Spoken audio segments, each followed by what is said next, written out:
bem felizes hoje porque é um domingo um pouco atípico. Então nós entendemos que como igreja nós não devemos nos importar somente com a alma das pessoas, somente com o lado espiritual, porque a vida ela é sentimentos, é corpo, é ambiente. E aí a gente pensou no dia de hoje, falar da relação nossa com o meio ambiente. E aí a gente vai falar segundo o que diz a Bíblia, então vai ser a relação do cristão com o meio ambiente, né? A gente chama esse assunto de ecocapelania. Capelania tem a ver com cuidado, e então seria um cuidado com a natureza. Nós vamos só fazer alguma explanação aqui de alguns textos, e aí depois o Rodrigo vai apresentar para vocês o Dan Robson, e aí o Dan Robson vai falar sobre o último projeto que ele fez, ele vai se apresentar e tudo mais, e aí a gente vai abrir para perguntas, e aí aqueles que tiverem gasolina vão voltar para casa. É o seguinte, tem um texto que o Rodrigo leu, que eu vou repetir ele aqui, que diz assim: foi o apóstolo Paulo que escreveu esse texto, São Paulo, ele escreveu esse texto, depois da morte de Cristo ele escreveu isso. Ele diz que desde a criação do mundo, os atributos invisíveis de Deus, seu eterno poder e sua natureza divina, têm sido visto claramente, sendo compreendido por meio das coisas criadas, de forma que tais homens são indesculpáveis. Às vezes, lendo assim de primeiro momento, pode parecer um pouco incompreensível, mas o que nos chama a atenção mesmo é que diz que Deus criou a natureza e ele é visto claramente, ele é compreendido por meio das coisas que ele criou. Esse texto, Paulo está dizendo o seguinte: olha, a natureza está aí, o meio ambiente, a beleza dos campos, das montanhas, dos rios, e os homens, quando eles olham para isso, eles conseguem perceber Deus, porque não tem como nós pensarmos que surgiu do nada ou coisa do tipo. Quando nós olhamos as paisagens, a gente consegue perceber Deus. É isso que São Paulo ele escreve nessa carta que está na nossa Bíblia, dizendo: olha, tem sido visto claramente. Fala assim, é bem claro, as pessoas podem olhar para a natureza e podem perceber Deus. Isso quando nós olhamos para uma natureza em harmonia, né? Uma natureza ajustada. É claro que se nós olharmos para uma natureza que está sendo degradada, a gente não vai poder falar o mesmo. Em 2004, eu estava fazendo um TCC, eu estudei também a parte de meio ambiente, e nós fomos pesquisar sobre bioenergia. E aí ali na rodovia Bandeirantes tem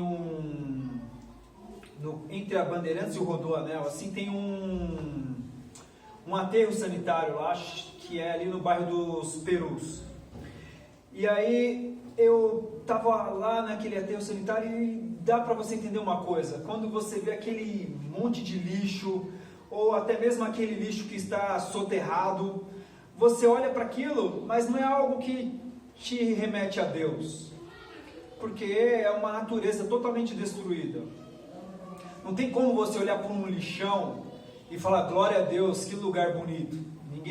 Isso daí não te remete a Deus. Mas alguns quilômetros dali mesmo daquele aterro sanitário, você tem o pico do Jaraguá, né?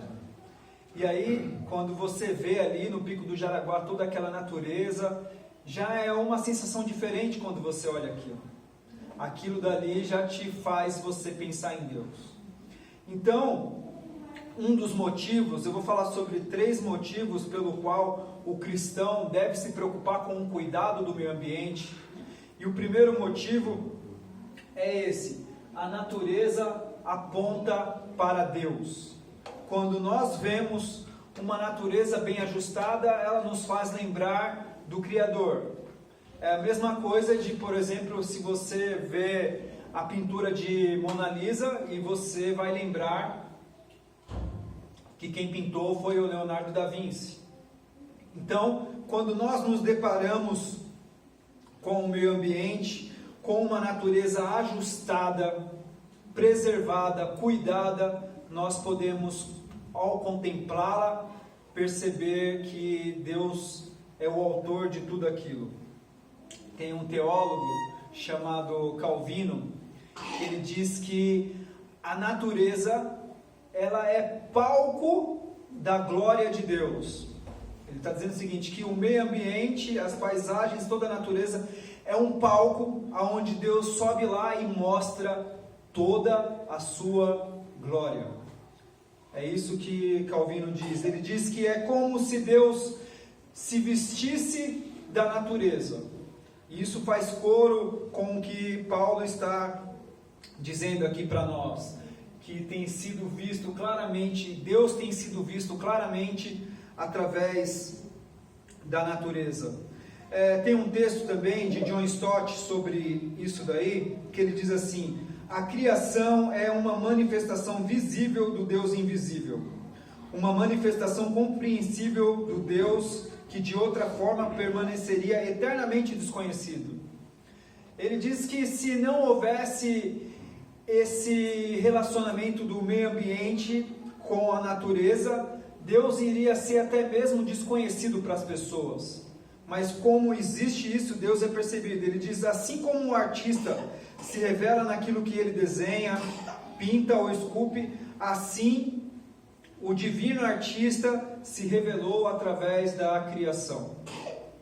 Porque a criação, ela nos mostra que existe um Deus, ela aponta para Deus. Então, o primeiro motivo pelo qual um cristão deve se preocupar com o meio ambiente é porque o meio ambiente bem ajustado, em harmonia com o homem, ele permite que Deus também seja conhecido através dele. Para terminar esse primeiro tópico, tem uma citação aqui de Francis Schaeffer, que ele diz o seguinte: a criação manifesta a glória do Deus Criador. O incrédulo não tem uma consciência, como também deve saber que existe um Deus, simplesmente por observar a maravilhosa criação ao redor dele. E aí diz, ele não vive numa caverna escura, ele está em condições de observar a criação em todo o seu redor, e certamente sentirá a necessidade de se perguntar, de onde foi que tudo isso veio? Então, esse teólogo chamado Schaeffer, ele diz o seguinte, olha, que as pessoas não estão vivendo isoladas numa caverna. Quando as pessoas estão na rua, ou estão nos campos, no interior, elas podem perceber Deus, porque Deus se manifesta na natureza. Isso não significa que nós vamos sair daqui hoje e vamos abraçar uma árvore. Não, nós não praticamos o panteísmo, né? Nós amamos a natureza, mas adoramos o Criador. O segundo ponto é que a natureza pertence a Deus e para Ele.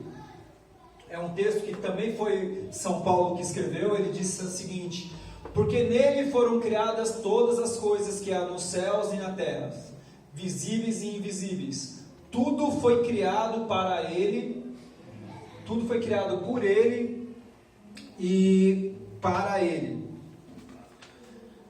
Uma das razões pela qual nós devemos nos preocupar com o meio ambiente é porque ele não nos pertence.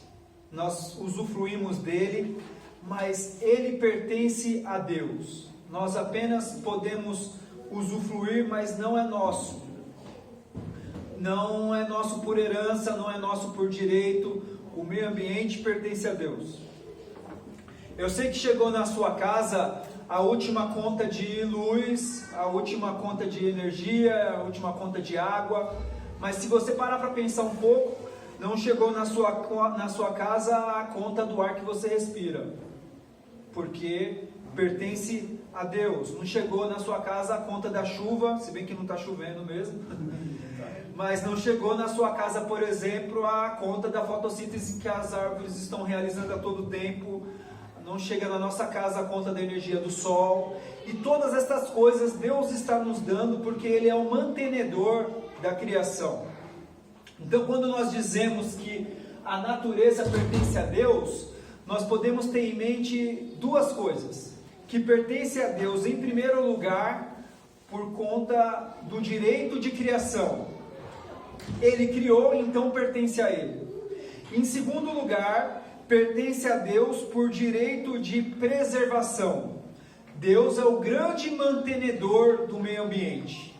Deus é o grande sustentador. Ele é quem faz a manutenção de toda a terra. E se os homens não atrapalhassem tanto, Ele estaria fazendo isso de uma forma mais fácil.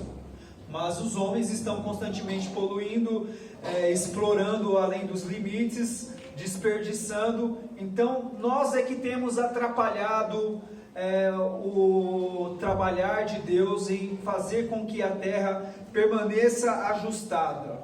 Os cientistas vão chamar isso de teoria de Gaia, que é uma teoria que diz que a terra é um grande ser vivo e ela mesmo se ajusta.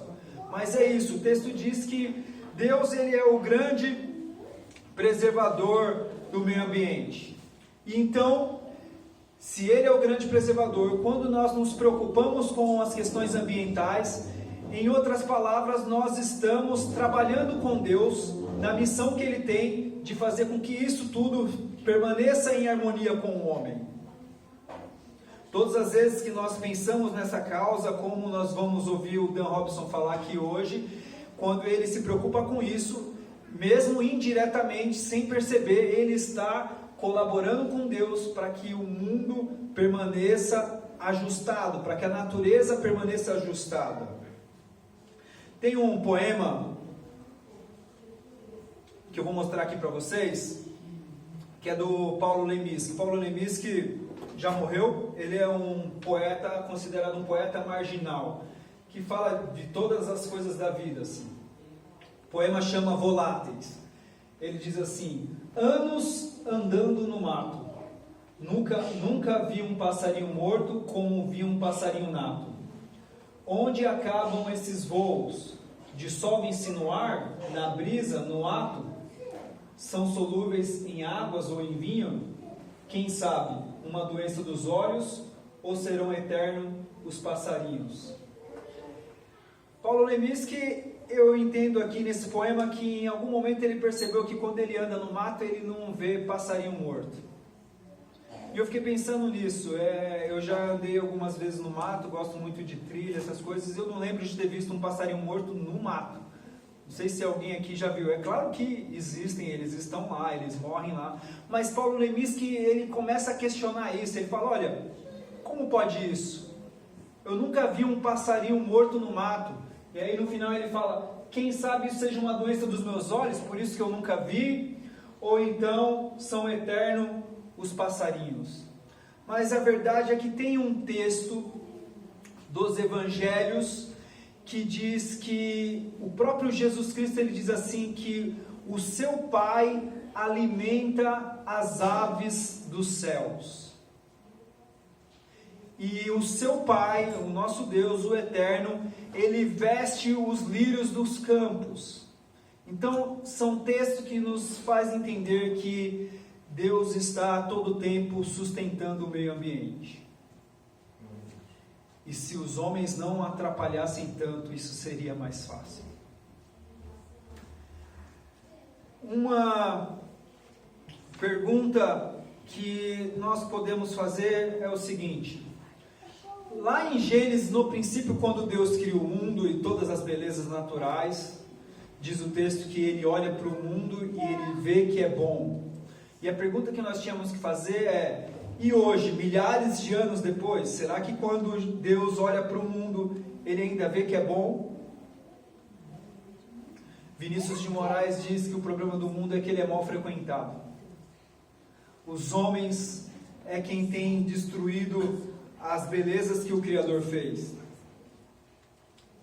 E E um dos motivos que nós como cristãos temos para nos preocupar com o meio ambiente é, primeiro, porque a natureza ajustada aponta para Deus. Segundo, porque não é nosso.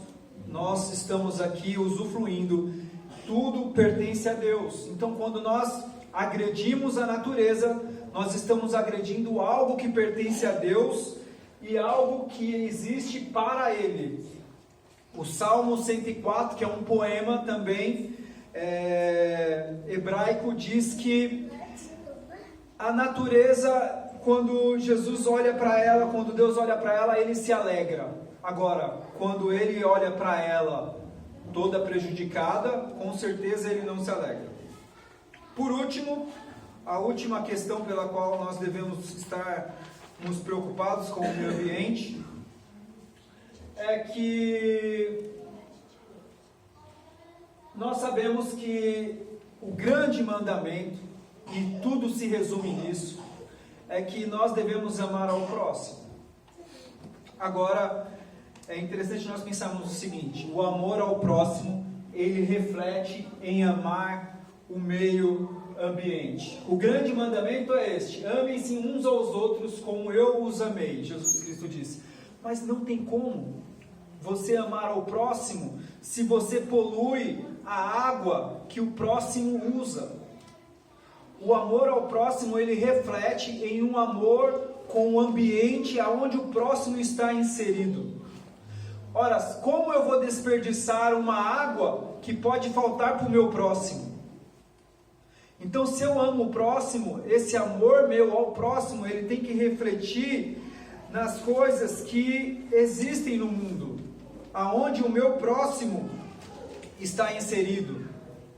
Se eu amo o próximo, como eu vou poluir o ar que ele precisa para respirar? Se eu amo o próximo, como que eu vou jogar um lixo na rua, onde pode vir uma enchente e inundar a casa daquelas pessoas que estão em situações vulneráveis? Então nós entendemos que o cuidado que nós temos que ter com a natureza, ele também é um chamado ao amor ao próximo. Se eu amo o próximo, eu tenho que não somente pensar em mim. Todas as minhas ações não tem que ser ações egoístas, mas tem que ser ações que refletem na vida do próximo. Então, a primeira razão é porque eu preciso cuidar do meio ambiente, da natureza, porque ela aponta para Deus. A segunda razão é porque ela não nos pertence, nós estamos aqui apenas usufruindo. E a terceira razão é porque nós somos chamados para amar o próximo, então temos que cuidar do ambiente onde o próximo está inserido e do ambiente o qual ele precisa para viver. Amém? Amém. Muito obrigado. Eu vou passar agora para o Rodrigo e a gente vai ter esse papo legal com o Dan Robson agora.